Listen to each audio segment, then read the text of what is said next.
कराची में all Sindh people's paramedical के कामयाब कल्चर डे मनाने पर मिशन न्यूज़ की पूरी टीम की तरफ से खराजी तहसीन पेश।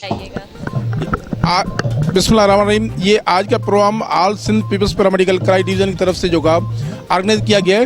ये प्रोग्राम हमारा कल्चर डे सखावत दिन है, हमारा सखावत का, जो हम पूरी हर साल कराची डिवीज़न में पूरी मनाते हैं। और हमारा जो पाकिस्तान पीपल्स पड़ गया 53 योम तासीस है, तो उसका केक काटेंगे। और हमारा पाकिस्तान पीपल्स पड़ गया पीपल्स सेक्रेटरी हेडक्वार्टर है। हर प्रोग्राम हमारी all Sindh people's paramedical cry division में पूरी हर डिस्ट्रिक्ट में मनाती है। इंशाल्लाह जो आज का प्रोग्राम जो है हम अपने पाकिस्तान पीपल्स पार्टी के हेडक्वार्टर जो पीपल्स सेक्रेटरी में जो ये कर रहे हैं, हमने क्राई डिवीज़न तरफ से ये ऑर्गेनाइज प्रोग्राम किया है। और पूरे सिंध के दोस्त इंशाल्लाह ये आएंगे आज।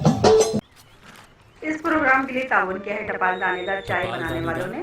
टपाल चाय जो सबको अपना दोस्त बनाए और जायका।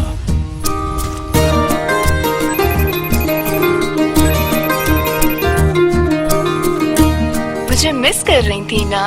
जी नहीं, तुम्हारे दोस्त तो होंगे नहीं, सोचा मैं ही कंपनी दे दूं। डोंट वरी आपा, 100 दोस्त तो मैं अब यूं ही बना लूंगी। तो फिर चलती रहे तुम, मैं और एक कप चाय। टपाल दानेदार।